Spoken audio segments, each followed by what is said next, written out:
얘들아 안녕. 나 꼰대 아재야. 참 정치에 보면 가끔씩 말이야 깜도 안 되는, 흔히 우리가 묵기라 그러지. 나도 처음에 묵기가 무슨 말인가 했는데 이 묵기라는 말이 참 의미심장한 이야기야. 묵기라는 표현 외에 설명할 방법이 없어. 어떤 일을 감당할 만한 그런 깜냥이 안 되는, 그걸 묵기라고 그래요. 그래서 이 깜냥도 안 되는 게 설칠 때가 있어. 요즘 그런 게 하나 있지. 김만배야. 작년에 대장동 사태가 8월 달에 터지고 난 뒤에 김만배가 언론을 엄청 장식했지. 자, 김만배. 자, 학벌부터 우리가 한번 살펴보자. 성균관대학교 동양철학과야. 딱 봐도 카트라인 좀 낮은 데지.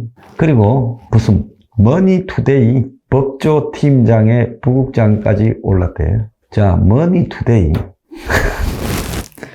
미안한 일이지만 우리 집에 중앙일보 받아보는데 머니투데이 끼워주더라. 그러니까 발행부수를 유지해야 뭐 ABC 뭐 그래 해가지고 그 발행부수 검증하는 데 있지. 거기서 존재감을 검증하고 또 광고비를 얻기 위해 끼워주는 그런 신문이에요. 자, 그리고 그 머니투데이의 법조팀장하는 김만배가 대한민국을 휘둘고 있어. 자, 여기에 보면 대장동에 3인방 있지. 남욱, 정영학, 김만배. 그리고 또 이재명 측근 3인방 있지. 누구야? 유동규, 김용, 정진상이. 이제 이거 뭐 외우다시피 이름이 쫙 나오지. 그런데 말이야, 이 3인방 중에 제일 대빵 형, 지가 뭐 남욱이나 정영학이하고 이야기할 때, 뭐 유동규하고 이야기할 때, 지가 형이야. 내가 말이야, 살면서 제일 혐오스러워하는 게, 이야기할 때, 나이 몇 살 많다고, 형이 말이야. 이러는 게, 이게 제일 웃겨. 이거 딱 보면 조폭 말투 비슷한 거잖아. 우리가 송강호 나오는 영화, 넘버 3 같은 데서 나오는 그런 표현이지. 형이. 참말로 웃기지. 나는 그렇게 생각한다 이렇게 말하거나 아니면 나는이라고 빼고 보통 이렇지 저렇지 하지. 거기에 형이라고 상투적으로 넣는 것은 상대 애들한테 자기가 우월한 위치에 있다라는 말을 형이라고 표현하는 거야. 어쨌든 김만배 처음에 검찰에 출두하고 요럴 때 딱 보면 어깨 빳빳하게 해가 끌어오는 장면으로 봤을 때 내가 볼 땐 식은방이 몸에 쫙 배였더만. 그래서 자가 법조 출입 기자를 이류 언론에서 하면 지가 이제 어느 순간에 법조인이 된 줄 착각하는 아다. 내가 볼 때 한 판사 20년, 검사 한 30년 하는 포스야.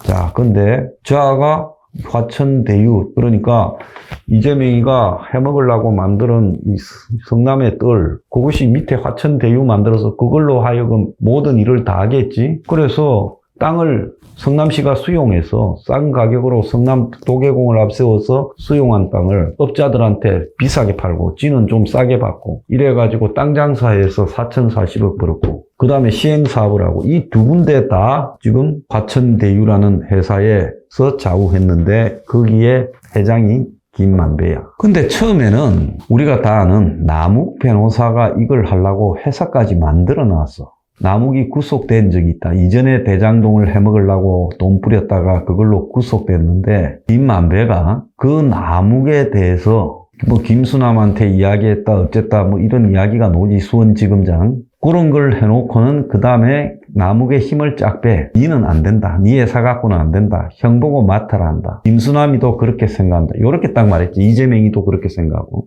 자, 그래서 회장이 되어서 니는 25%만 받아라 한다고 하면서, 그러면 니는 25%만 받아라 한다는 말을 최고지 위에 오나. 그러니까 김만배 위에 있는 대가리가 남욱한테 그렇게 말했다는 투로 전달하지. 내 생각에 니는 25%야. 이게 아니지. 모든 게 다 그런 식으로 말을 해. 나는 말이야, 땅 팔아서 버는 돈의 절반, 4,040억 이익의 절반을 내가 가져. 근데 내 거는 내 게 아니야. 나는 12.5%밖에 없어. 나머지는 겁은 거야. 요렇게 말해. 잘 기억나지? 그래서 김만배가 회장으로 등극이 된 거야. 근데 오늘 김만배와 관련은 더 재밌는 이야기가 두 건 터졌어. 대장동 3인방이 참 고민을 했다는 거야. 이재명이를 설득을 해야 되는데 이재명이를 설득하기에 누가 좋냐?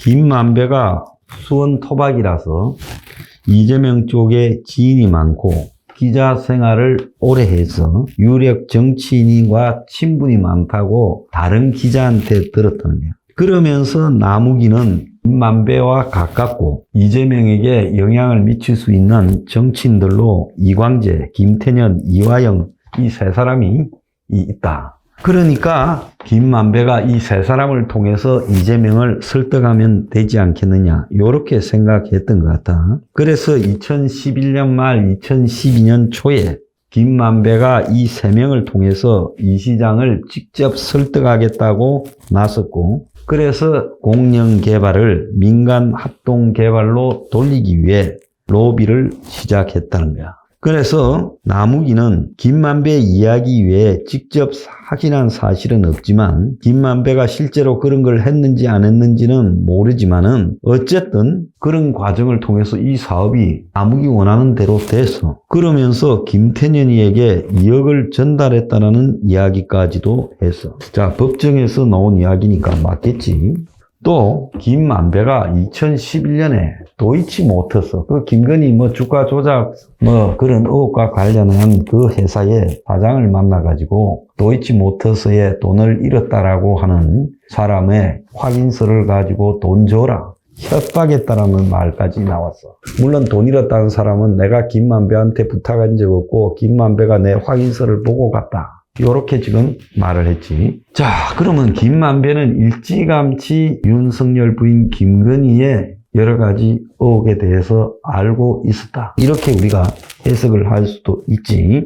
그래서 성균관대 동양철학과 출신인데 8사건이야. 그래서 곽상도도 성대를 낳았지. 그 확연으로 곽상도하고 잘 알았어. 곽상도가 검사를 하다 나와가지고 변호사 개업했을 때 개업 기사도 2009년에 써줬고 심지어 이재명하고 관련해서 2014년에 이재명이가 시장 재선됐을 때 당선 인터뷰까지 해줬어. 자, 그래서 곽상도가 여기에 왜 끼어들었는가? 김만배가 어떻게 하다가 대장동의 회장이 되었는가를 우리가 좀 알 수 있지. 그래서 왜 갑자기 뜬금없이 말이야 보수정당의 곽상도가 대장동에 등장했는가? 알만하지. 그리고 왜 이하영이가 대장동하고 관련되어서 그 다시마 비료 사업이니 또 쌍방울 넣고 돈 세탁이니 이런 것도 우리가 좀 이해할 수 있게 돼. 자, 여기에 이제 김만배가 처음에 영장이 기각됐을 때 구속영장이 구치소 앞에 김만배를 마중 나와가지고 오토바이로 태워간 오토바이맨이 있어. 최우양이라고 그래. 자, 이자가 쌍방울에 지금 임원을 했던 조폭으로 목포 새마을파 출신으로 금융사업에 종사하는데 이자가 차가 없겠어? 외제차 몇 대 있을 거야. 그런데 오토바이 타고 딱 헬멧 쓰고 나와가지고 김만배 태워갔어. 김만배는 천하동인에 473억 빌렸지. 이제 어차피 화천대유고 천하동인이고 지 건데 그런데 천하동인의 돈 473억을 빌려가지고 개인적으로 그 중에 20억을 최우양이한테 전달한 게 나와. 참 희한하지. 이재명의 변호사비 대납도 20억이야. 그런데 천하동인의 돈 뺀 거 473억 일종의 가브렌트로 빼가지고 그걸 갖다가 20억을 말이야 최우양이한테 줬어.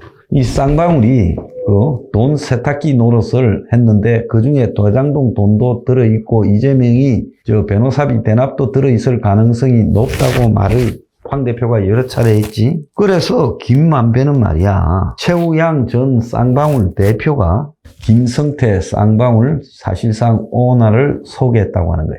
그러니까 김만배가 최우양을 알고 있었고 그래서 쌍방울을 알게 되고 그래서 이재명이 주변에 있는 사람이 쌍방울과 연결되고 그래서 지금 쌍방울이 이재명하고 긴밀한 관계가 되어서 아태여, 이화영 그리고 대북 사업 개입까지 연결되었을 가능성이 크다는 거야. 자, 그래서 쌍방울 변호사비 대납 의혹도 김만배, 최우양, 김성태를 거치면서 등장하게 되는 거지. 또 김만배는 유동규한테 이런 말을 한 적도 있어. 이재명이가 대통령이 돼도 니는 정치하지 말고 LH공사 사장이나 인국공 사장해라. 참 지금 들으면 황당한 이야기지만 나름 가능성이 있는 게 아무것도 아니던 백수 유동규가 성남 도계공 본부장, 사장 직대가 되고 또 이재명이가 경기도지사가 되니까 경기관광공사 사장이 되어서 차관급이 같다잖아. 그러니까 사실상